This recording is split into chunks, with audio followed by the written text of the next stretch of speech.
Hello friends, welcome to Pebbles. நான் செய்ய போறது மைசூர் பாகு. இது வந்து புதுசா கத்துக்கறவங்க வந்து ஈஸியா கத்துக்கலாம். அதாவது 1 கப் கடலை மாவுக்கு 1 கப் சுகர் எடுத்துக்கலாம். அதே மாதிரி 3 கப் அளவுக்கு நம்ம நெய் எடுக்கணும். நான் வந்து அதை விட கொஞ்சம் கம்மியா எடுத்துக்கிறேன். நம்ம ஃபர்ஸ்ட் வந்து கடலை மாவு வந்து வறுத்துட்டு நெய்யை வந்து ஊத்தி நல்லா மிக்ஸ் பண்ணி வச்சிட்டனா கட்டி இல்லாம ஈஸியா கலந்துக்கலாம். அதே மாதிரி சக்கரை பாகு காய்ச்சி செய்ய போறோம். வாங்க எப்படி செய்யறதுன்னு பார்க்கலாம். தேவையான பொருட்கள் நம்ம வந்து இந்த கப் எடுத்துக்கிற அதாவது சின்னது தான். இதில் வந்து 1.25 கப் அளவுக்கு நம்ம கடலை மாவு எடுத்துக்கலாம். அதே கப்பில் 1.25 கப் வந்து சர்க்கரை. இதுக்கு வந்து 2.5 கப் அளவுக்கு நான் நெய் எடுத்துக்கிறேன். 3 கப் எடுத்துட்டா இன்னுமே நல்லா சாஃப்டாகவும் இருக்கும். நான் வந்து கொஞ்சமாக எடுத்துருக்கிறேன். ஃபஸ்ட்டு வந்து நம்ம இதையை ட்ரை ரோஸ்ட் பண்ணிவிட்டு எப்படி செய்கிறதுன்னு பார்க்கலாம். ஃபஸ்ட்டு நம்ம கடலை மாவை லைட்டாக சூடு பண்ணிக்கலாம். பச்சை வாசம் போகிற வரைக்கும் லைட்டாக வறுத்துட்டோன்னா மைசூர் பாவு வந்து ரொம்ப டேஸ்ட்டாக இருக்கும். சிம்மில் வச்சுட்டு நல்லா வறுத்துக்கலாம்.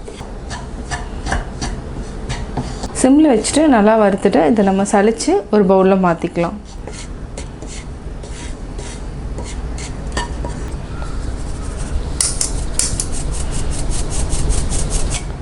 சலித்து நம்ம எந்த கட்டியும் இல்லாமல் எடுத்துட்டோம்.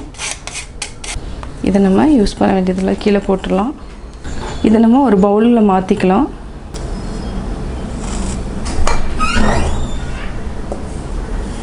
நம்ம பாகு காய்ச்சறதுக்கு முன்னாடியே கொஞ்சமாக நெய் விட்டு இதை நல்லா மிக்ஸ் பண்ணி வச்சுக்கலாம். கட்டி இல்லாமல் நல்லா கலக்கி வச்சுக்கலாம். பாகு கூட போடுறப்போ ரொம்ப ஈஸியாக இருக்கும். இல்லைனா ரொம்ப கஷ்டப்பட்டு மிக்ஸ் பண்ணிகிட்ருக்கணும். இதுனா உங்களுக்கு ஈஸியாகவும் இருக்கும்.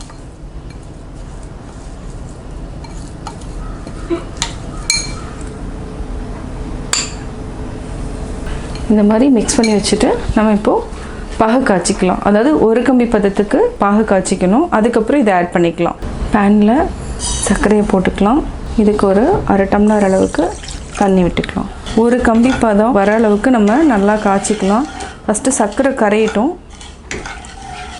இதை நல்லா கலக்கிட்டே இருக்கலாம். நல்லா கொதிக்கிட்டோம். இந்த டைமில் நம்ம அதாவது ஒரு சின்ன பிளேட் எடுத்துகிட்டு நெய் தடவி வச்சுக்கலாம்.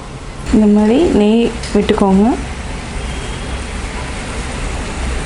இதை வந்து தனியாக எடுத்து வச்சுக்கலாம்.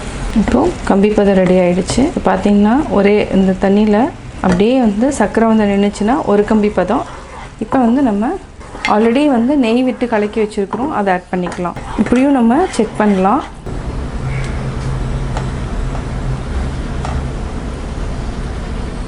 ஒரு கம்பி பதம் வந்துருச்சு. இப்போ நம்ம ஆல்ரெடி மிக்ஸ் பண்ணி வச்சுருக்கிற கடலை மாவு நெய்யும் அந்த கலவையை வந்து நம்ம ஆட் பண்ணிக்கலாம்.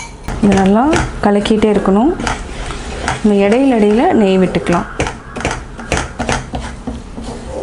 இப்போ நம்ம ஒரு டேபிள் ஸ்பூன் அளவுக்கு நெய் விட்டுக்கலாம். இது வந்து புதுசாக வந்து கற்றுக்கிறவங்களுக்கு வந்து ரொம்ப ஈஸியாக இருக்கும்.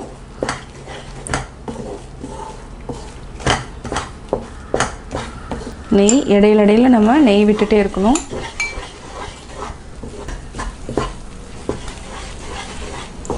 நல்லா ஒட்டாமல் சுருண்டு வர டைமுக்கு நம்ம பிளேட்டில் மாற்றிக்கலாம்.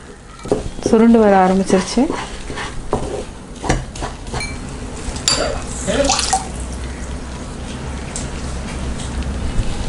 இப்போ நம்ம ஆஃப் பண்ணிக்கலாம்.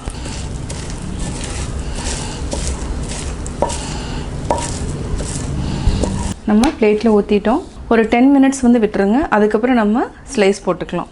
10 மினிட்ஸ் ஆயிடுச்சு. இப்போ நம்ம கட் பண்ணிக்கலாம்.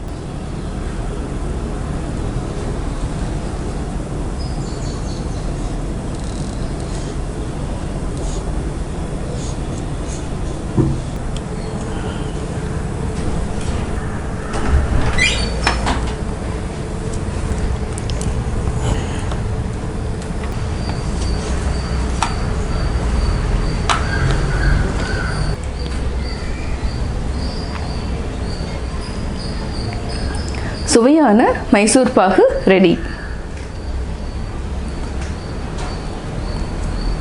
நான் மைசூர் பாகு எப்படி செஞ்சேங்கிறத பார்த்தீங்க. கட்டாயம் உங்களுக்கு இந்த வீடியோ பிடிச்சிருக்கும். இந்த வீடியோ பிடிச்சதுன்னா லைக் பண்ணுங்கள், ஷேர் பண்ணுங்கள், கமெண்ட் பண்ணுங்கள். மறக்காமல் எங்கள் சேனலை சப்ஸ்கிரைப் பண்ணுங்கள்.